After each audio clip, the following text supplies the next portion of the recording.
This is Free Leaguer, the channel in which I, Paco Garcia, talk anything and everything to do with Free League games. In this video, I am going to show you what's inside the One Ring starter set, Overhill and Underhill. I got this a little while ago and I haven't been able to get my hands on it yet. But if you're wondering if this is going to be worth the amount of money that you have to pay to get your hands on it, stick around.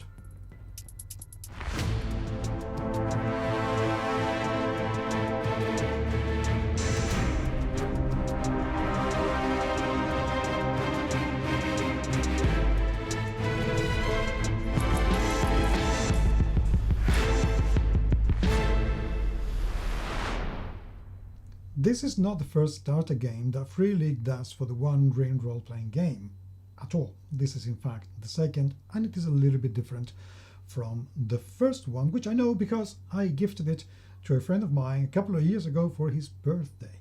Now, I don't know exactly what's in here other than what I can see of the back, but let's take a look first of all at the cover, which I really love. This is quite an invitation to adventure. This is a place that is completely in ruins, and you have a diverse cast of adventurers in here who are looking and trying to find out what's going to be in there.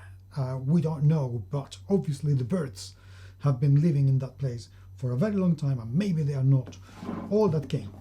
On the back, beautifully laid out. The graphic design for this is absolutely gorgeous, where we have exactly the right amount of text explaining what the flavor of the game is and what we're going to be finding inside this box. So let's see if I can open it without hurting myself or needing my trusty Stanley knife. Or ow!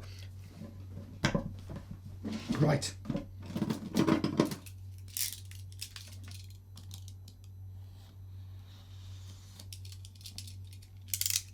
I didn't want it this way. So, anyway, nonsense aside, I'm really excited about this. Don't know why. But I am very excited because I love role-playing game boxes. They bring me to my, childhood. So, we have dices. Let's look at the dices, shall we? Right.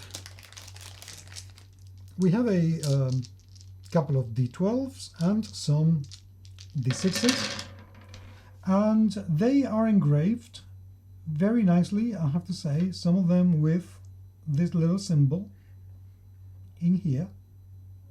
Look, the Eye of Sauron is there. You can more or less see it in the d12. I'm surprised that they haven't put it in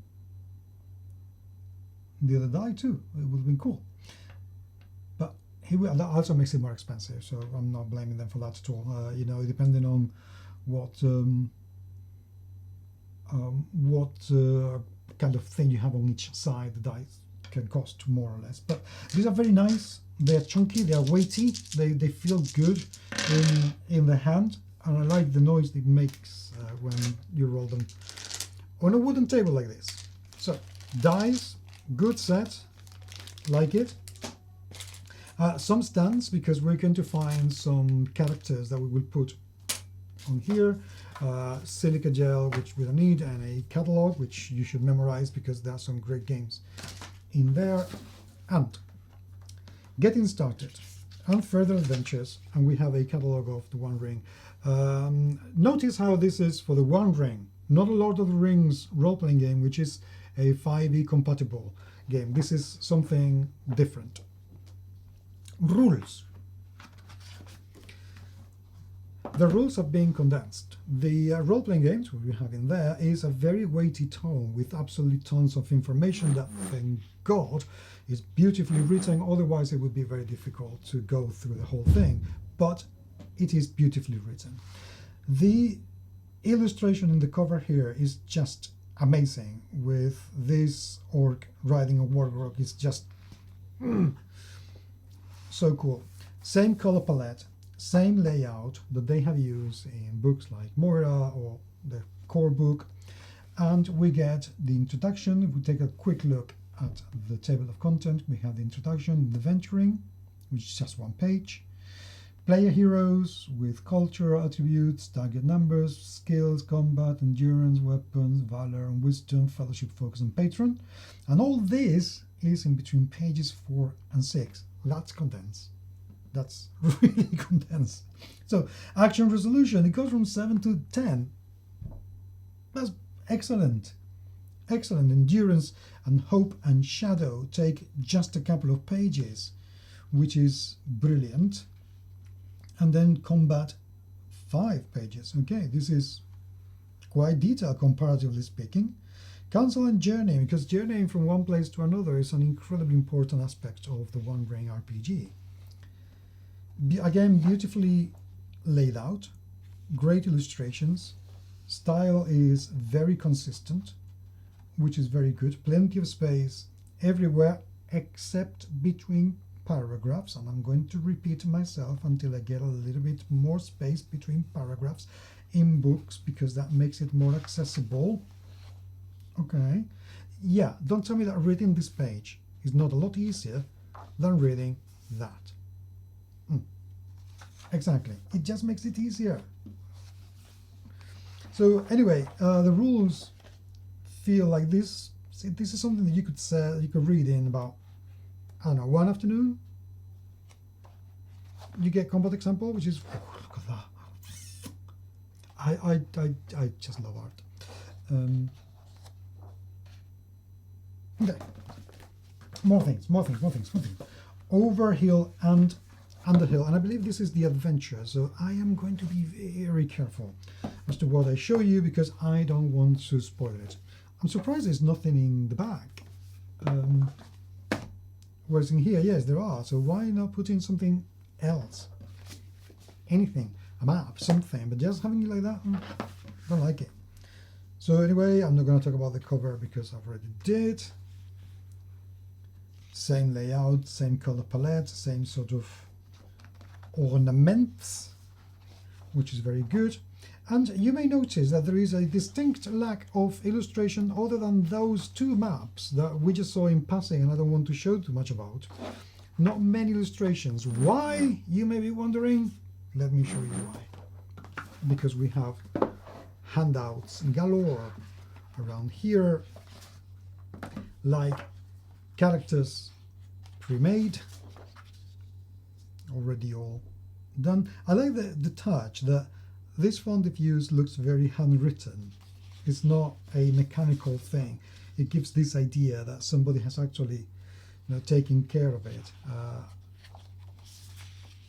which is lovely. Okay. Dear friends, I hope this letter finds you somewhere else where there is no spoilers, for example. Then we get a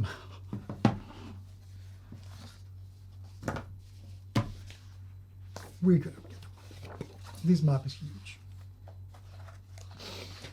and it's double-sided. Oh, look at Eriador. Ain't that gorgeous? Ain't that so beautiful? This is an A3, no, A2 size, because this is going to be A4 and that's A3, so therefore this is A2 size, which is so cute. I love maps. And then we have this, which is for combat. This is where the combat is going to take place. And for combat, we're going to be using these. And these are some figurines that we can use. Oh, thick cardboard.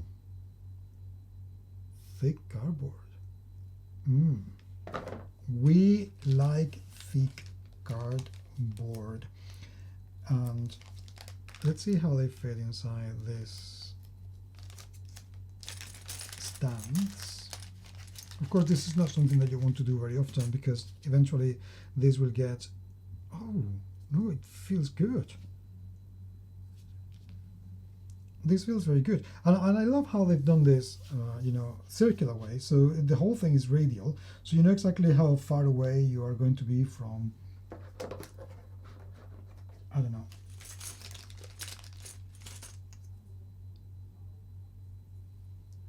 that. so you can see exactly how far you are going to be from one or the other, which is great. I really like it. Look, that's going to bite him. Yeah. So anyway, this is very well done. I love the printing.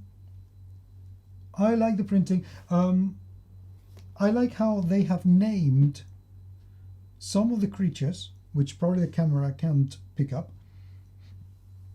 They have named some of the creatures which I presume these are going to be the truly important creatures. You know, people who are relevant and named in the adventure. They are not just NPCs, but they're somebody else, which is very good. So, you know, this is just a orc and this is just a warg. But this is Garaf, which is like bigger. And this one is Hagmog, which is like perhaps more powerful. And these are the characters. So Geira, Fimbrathil, Regin, Mentha, and Duinir. So this is actually a very, very decent starter set box. You probably didn't need to have such a huge box, but then it means that you will have plenty of space to put all your handouts that you create and all everything, all the characters, new adventures, papers. I'm not going to complain about the size of the box. Unnecessary? Perhaps. Cool? Oh yeah, absolutely.